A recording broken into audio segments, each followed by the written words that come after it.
Hi everyone, it's been such a long time since I've been back to give you guys an update on what's been going on with life.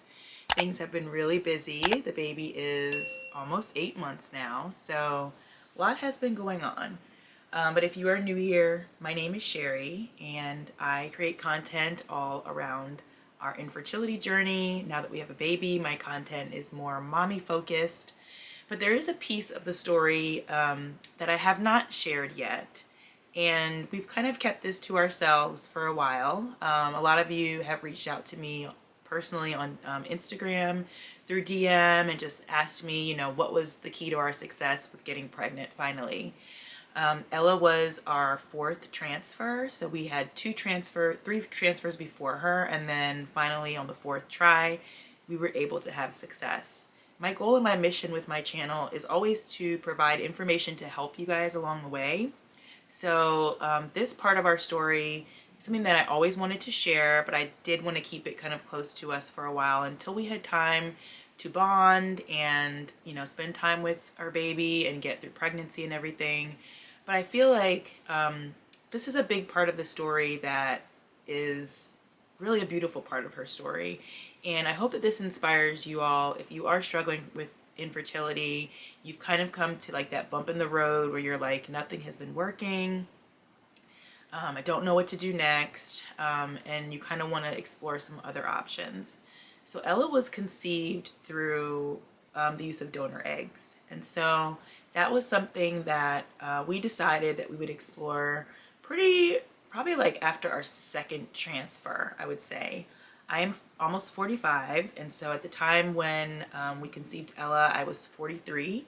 And so donor eggs is something that once you get to a certain age, if you've been through, fertility treatment for a long time, doctors will start talking to you about that. And it's really hard to kind of get through that at first because you do have to mourn your genetics, grieve your genetics, I would say. But honestly, for me personally, this might sound weird, but I've had dogs all my life. And so I've also taken care of, my little cousins when they were little. And so the idea of loving someone unconditionally that was not genetically mine was not a hard thing for me to wrap my head around. And I know that can be hard for everyone, whether you are going through donor conception using donor eggs or donor sperm. Donor embryos is an option as well. It can be hard to wrap your head around that. But let me tell you something. Once you open your mind to that and you have an open mind, the possibilities are endless and your percentages of success go up tremendously high. I mean, when we first got with our clinic, and so we were with, CNY, and then we ended up with Utah Fertility Clinic. And the reason why we went with that clinic is because, believe it or not, they had a very diverse pool of donors. And so I'll talk about that a little bit in a few minutes, but I do want to talk a little bit about, why we chose to go that route and use donor eggs, and, just how we kind of got through that process because it can be emotional. And so for me, it was a little bit tough at first, just kind of getting that idea in my head of, like I'll have a baby and maybe she won't have the same eyes as me, or, maybe she won't look like me and everything. And so I think that is a very human, natural response to have to that. But let me tell you, when I look at my little girl, I don't even think about that. I mean, there's definitely things that, she does that remind me of myself. And there are, she even sometimes to me looks like my baby pictures. So I would say take your time if you're considering using donor eggs and you're kind of having a hard time with that. Take your time to really adjust to, getting through those emotions. Getting a therapist really helps. I've always had a therapist, so that was something that we talked about a lot during, the process of deciding to use donor eggs. Another great resource I would love to suggest to you guys is I have it always linked in my description, is a Facebook group that I'm a part of, and I'm also an admin of that group. So if you want to join that group, the women of, well, it's not called that anymore, it's called Every Shade of Infertility. And the group is designed for women of color who are using donor eggs, donor sperm, or donor embryos. And let me tell you, that joining that group kind of sealed the deal for me in terms of being comfortable with the idea of using donor eggs. And so everyone in that group has either used donor eggs, donor sperm, donor embryos. There are some single moms by choice who have used both donor eggs and donor sperm to be able to conceive their beautiful children. It's just a really supportive group. And I just remember joining that group and reading through everyone's success stories and people showing pictures of their babies and just how happy they were. And I was just like, I just want to be a parent, and I was always open to adoption. I was always open to really anything to be able to become a parent. And so I think when you have that mindset going through infertility treatment, it lightens the load a lot. It lightened the load for me because I always knew, I'm going to try with my eggs as long as I can. And I did. And we probably could have had success had we kept trying over and over again. But you have to weigh a few things. It's expensive, not just financially, but emotionally, to continue going through a process where it already makes you feel very vulnerable, and it makes you feel inadequate in some ways, because you feel like as a woman, the one thing I should be able to do is to have a baby. And, it's just time after time, egg retrieval after egg retrieval, transfer after transfer. I just said, I don't want to keep putting my body through this. Going through an egg retrieval is a lot on your body. It's very taxing. It's a lot of hormones. And emotionally, just feeling kind of that rejection, I would say, of it not working over and over and over again is emotionally expensive. And so also financially, it's expensive to continue doing cycles and cycles and cycles.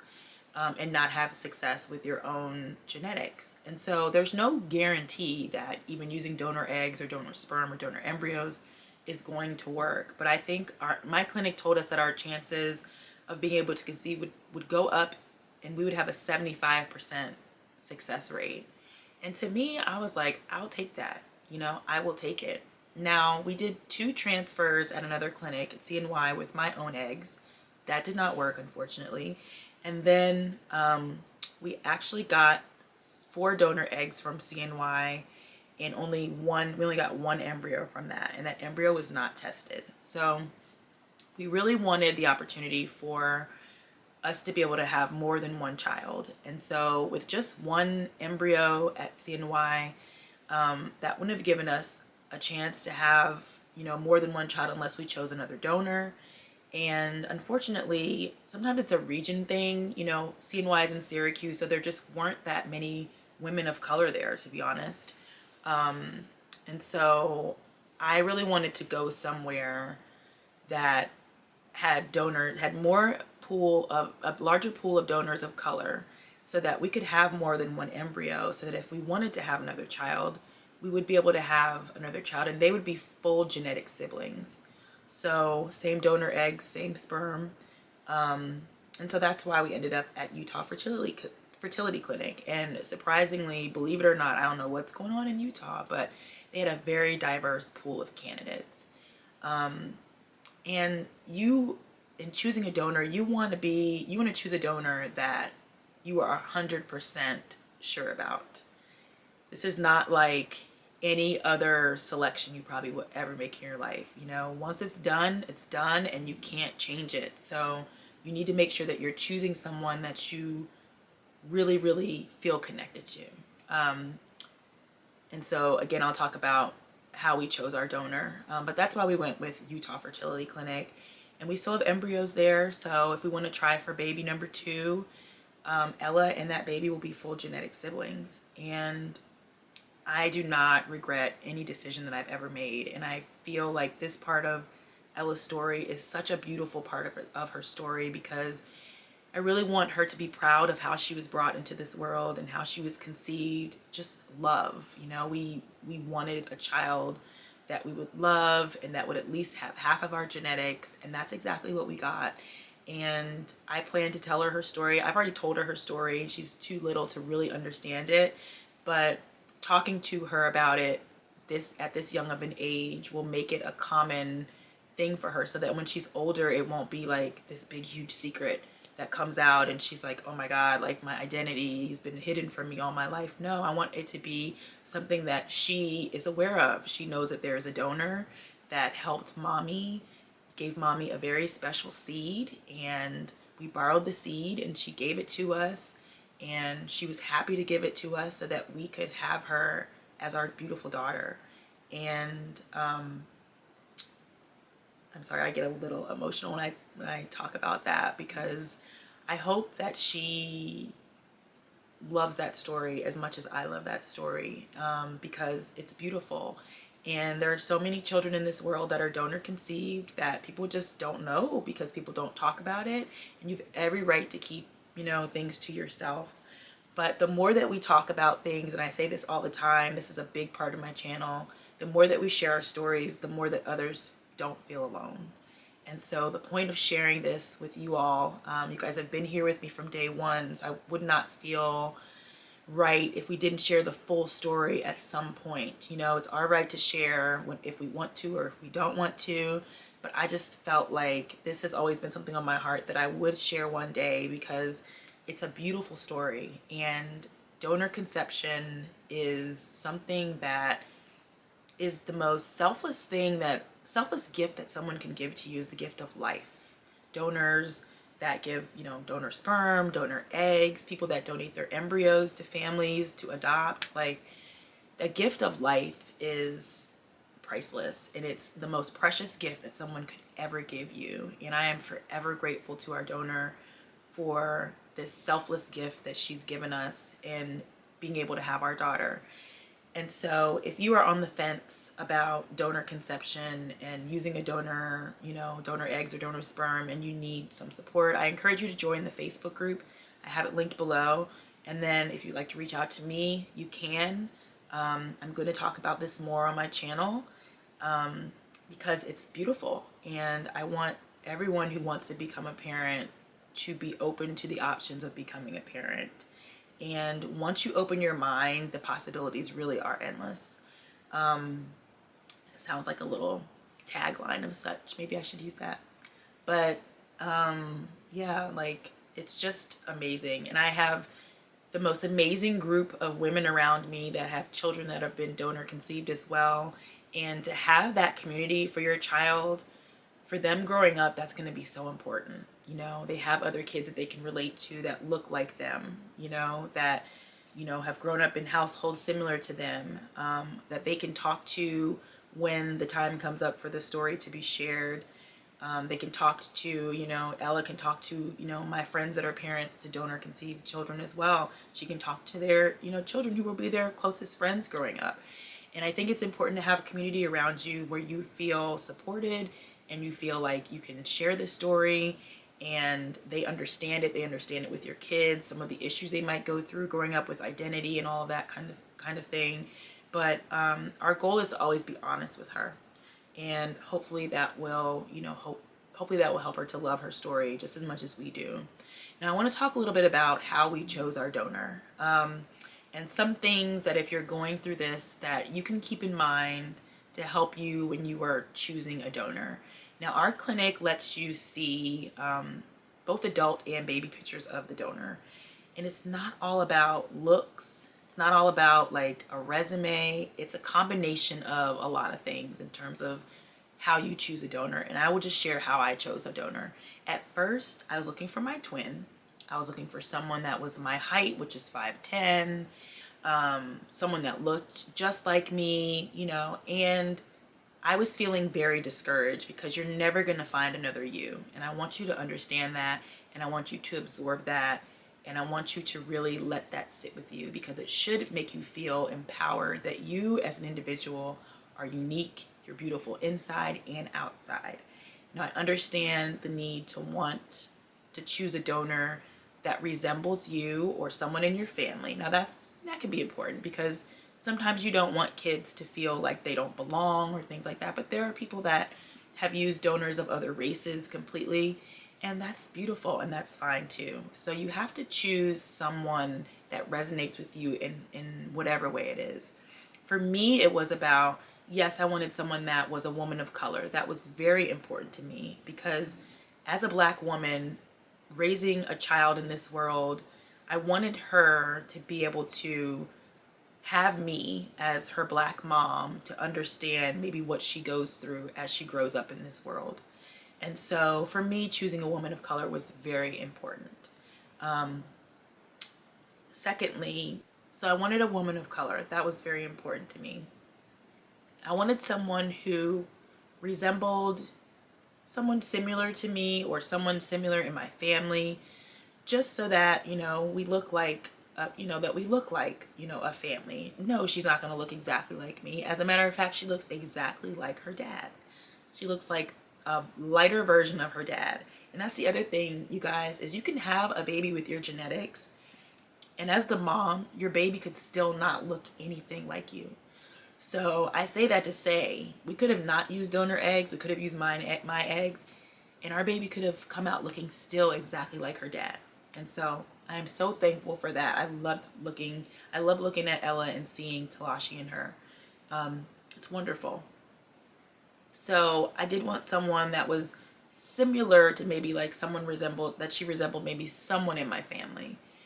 Was not looking for the twin. I had to let that go. And a lot of my friends in my Facebook group helped me to kind of grasp that concept.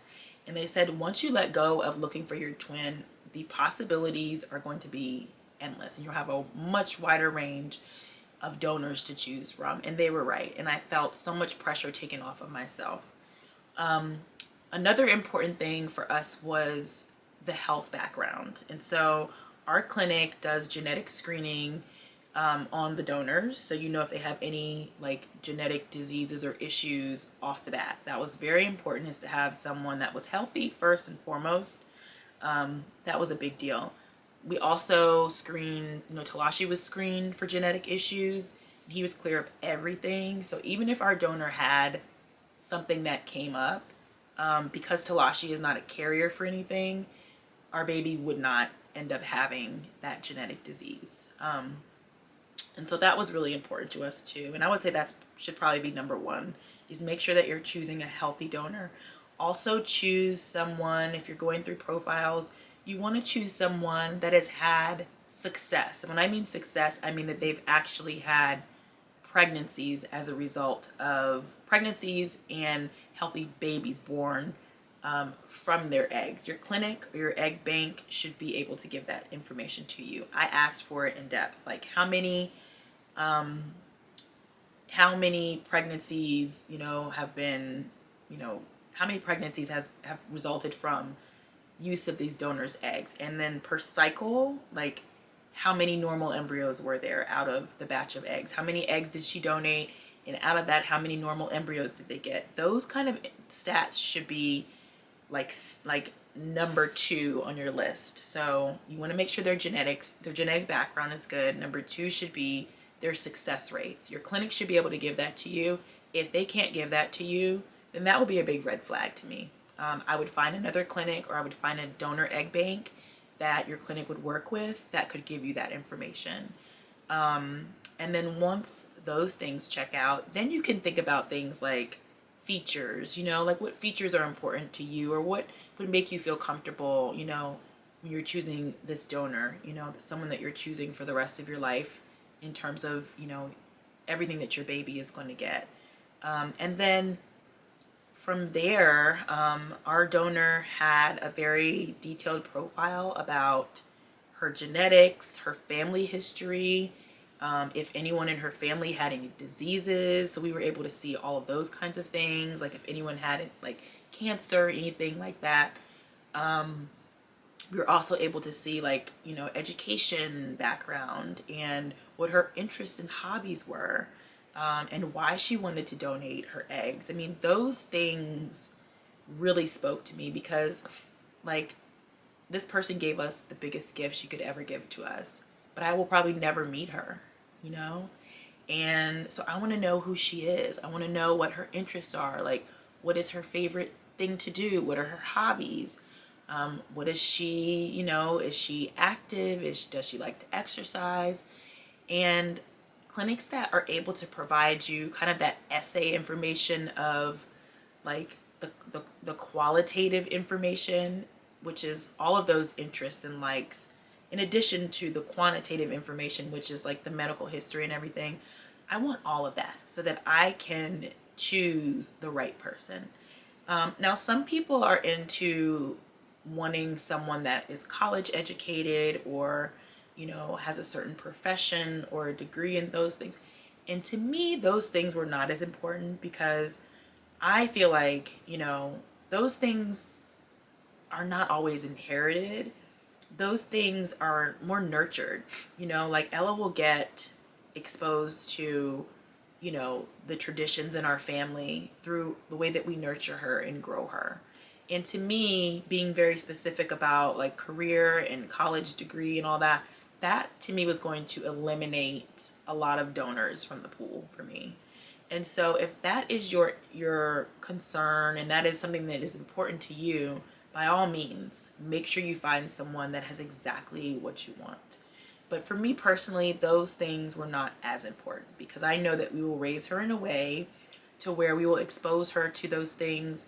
And, she will probably want to do that. If she doesn't want to go to college or do certain things, that is completely up to her. But knowing that Talashi and I have both been to college. Sorry guys, my camera got cut off, so I thought that I would pick up and voice over where I left off so that I can bridge the gap here. What I was saying is knowing that Talashi and I have both been to college, I know that Ella will grow up in a household where she has, two parents who've been to college and, families that are educated as well. And so if that's the route that she chooses to go, then she'll have us to be able to rely upon for, insight, resources, and knowledge about that. So to me, it wasn't that important that we found someone whose resume matched ours or mine exactly.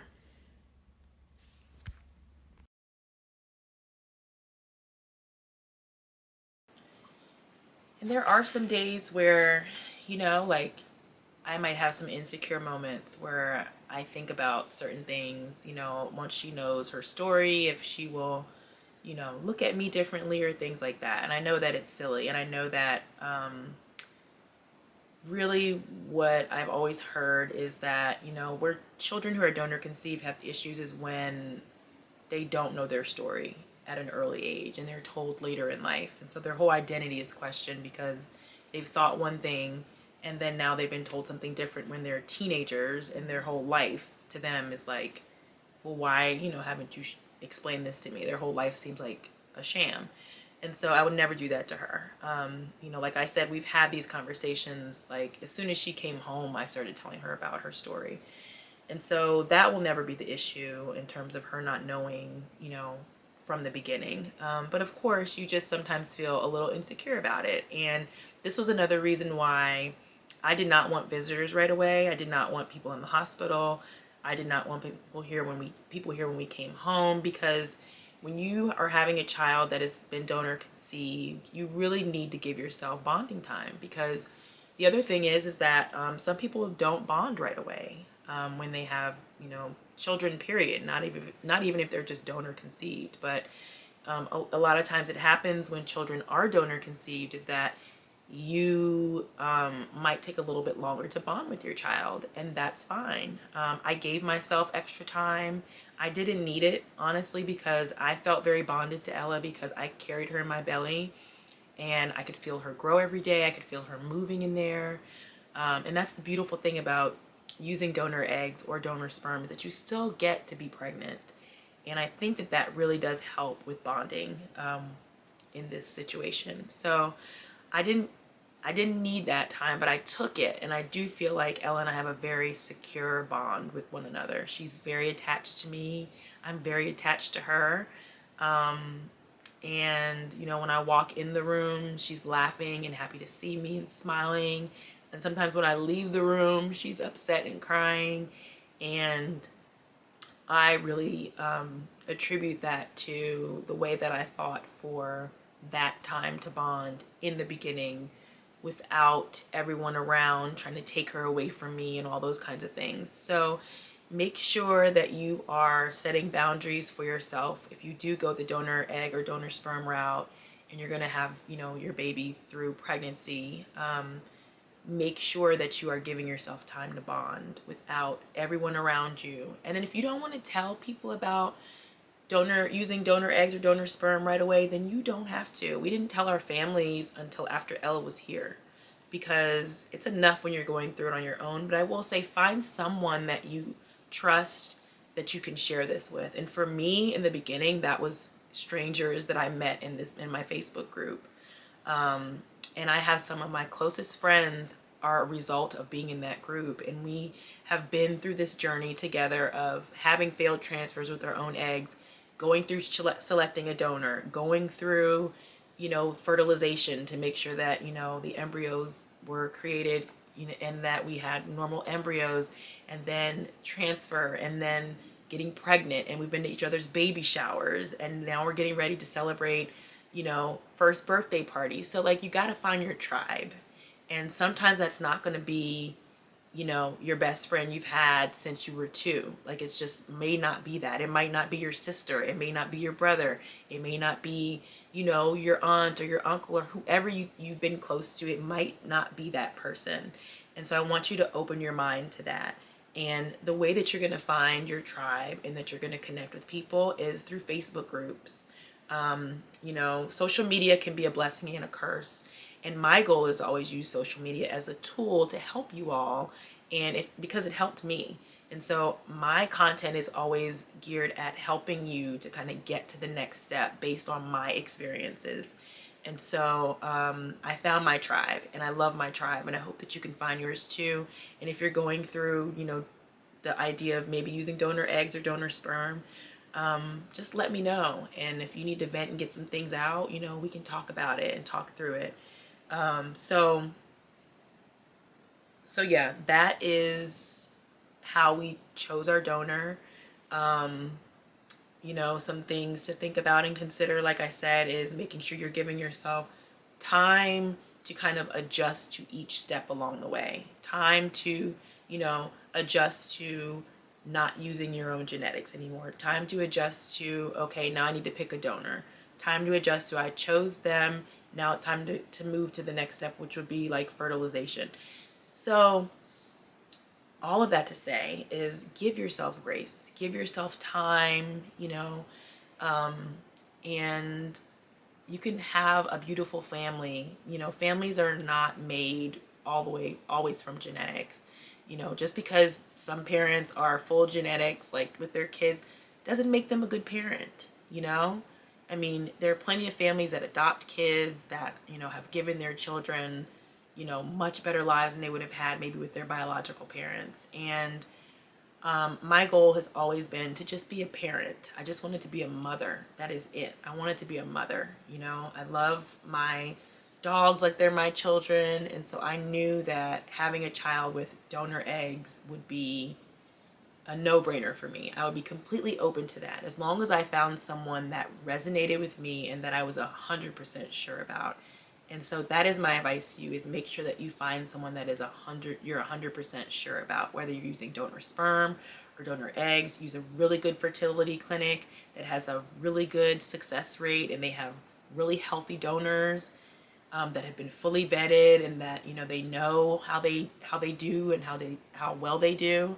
I did want to mention that, so when you're using donor eggs, you can choose a donor to actually cycle for you, so that you get, I guess, what they call fresh eggs. So the way that you would go through an egg retrieval, you'd find your donor, you would be matched to them, and they would go through taking medications, and they would have an egg retrieval. And so those eggs would be, given from the donor, and then they would be fertilized by whatever, sperm you're using. And that's what they would call like a fresh cycle. Some donors will make a large amount of eggs, and so whatever the families aren't getting, because there's only a certain amount that you get, they will end up freezing the rest of those eggs. And so that's how we got our donor, is she had a set of eggs that were frozen from previous cycles. So she had some eggs that were frozen that we were able to get. And so that meant we didn't have to go through, the timing of waiting for her to take medications and making sure that, everything was done on time, because that can be stressful too. But fresh donors are a really great option. If you find someone that you like and they agree, on everything, and they cycle well, then, getting fresh eggs is always a good idea, because you don't have to deal with, you know, eggs not thawing, you know, if you go with frozen eggs. So our donor had eggs in the bank already. They were frozen. And so we didn't have to go through all the medication things, which for me personally made it feel better because, you know, if you go through egg retrieval on your own, if you don't take that trigger shot on time, you know, it can mess everything up. But if you have a donor that's done it before, then they know how to take the medications and your clinic should guide them along the way. And I would say make sure that you can get a proven donor. Unless you're using someone, some people use their family members, some people use their cousins, their sisters, their friends. You know, that's a great route too. If you know someone that's willing to do that for you and they check out and they're healthy and they go through all the screenings, that's a great route to go too. But our donor had frozen eggs. And so for me, that was a lot less stressful because like I said, we didn't have to go through the medication process. She had already done that, you know, previously. And so we did that process, you know, and once you choose your donor, everything moves kind of fast at that point. So I would say we chose our donor in maybe June of 2022, and by June or July, I would say, and then by August, we had our embryos made, and we were waiting for genetic testing results. So Talashi flew to Utah. He left a sperm sample there. They created the embryos, and then they sent them off for genetic testing, and we just waited, and we got our results. Now, my first embryo transfer with the donor eggs, did not work. And so I have something called adenomyosis, and so that's when my doctor was like, okay, let's treat your adenomyosis, because we wanted to try it first without doing that, because if I didn't need to treat it, then it would be fine. I was on a really intense medication that kind of put my body into early menopause, to be able to get my estrogen low enough so that the adenomyosis was not affecting my uterus in that way. But the transfer did not work. So we picked our donor in June or July of 2022. We had our embryos made by like the end of August, I would say. And I did a transfer in September. So that's how fast it moved, y'all. It moved really fast. But that transfer did not work. So I took that time off. I was treating my adenomyosis with medication for 3 months. And then we did a transfer in February, and it worked. And so, you know, sometimes I think like, well, what if I had treated adenomyosis with my own eggs? Would things have worked out then? But I don't know. I'll probably never know. And I'm okay with that. And that's what you have to make sure that you have no regrets about things is, what if you can't live life in what ifs when it comes to this, because there's really no turning back at that point. And when I look at my baby girl and I think about her, like she's the perfect baby for us, you know, like everything, even when she's having a blowout, you know, even when she's like crying and I'm exhausted and I'm sleep deprived, like she is the perfect baby girl, that most perfect child God could have sent us. And that's how I look at this, as a blessing. And so I'm blessed that we were able to financially have the means to be able to do this. And, you know, that we were given the open mind to be able to do this as well. And no, it's not cheap, you guys. So financing this, you know, luckily my job reimburses for donor eggs. So I have my benefits through Progeny. So look into companies that work with Progeny. If you join our Facebook group, you'll see that there's a lot of people in there talk about, you know, working at different companies to be able to get the benefits, to be able to pay for some of this stuff, because it's expensive. And if you don't have the money out of pocket, then you want to look into maybe working at a company that has good fertility benefits and coverage to cover some of these things, to offset these costs, because it's not cheap. And so, again, I was blessed that I had the job that was able to, you know, reimburse for, you know, paying for something like this, because it's very expensive. And, you know, it's a lot that goes into all of this. And people don't know that sometimes when you just show up pregnant or you've had your baby. They don't know how hard it was for you to get pregnant and to, you know, stay pregnant. And then to think about it again, it's like, yeah, I'm pregnant, you know, so yeah, I've had my baby, but I still have fertility issues. So when we try again, you know, like it will be, yes, we have our embryos made and all those things. So it won't be as hard, but like I'm still infertile. And so we still have fertility challenges. Let's just say that. And so making sure that you are going into this where you are putting forth finances into something that is going to give you longevity for your family goals. So having just one embryo from that other clinic from the donor egg, that didn't make sense for us. And so now we have, I think we have 3 or 4 embryos left. Yeah, 3 or 4 left. So we should be able to meet our family goals. We only want 2 kids, so that should be, plenty for us to be able to get to that point.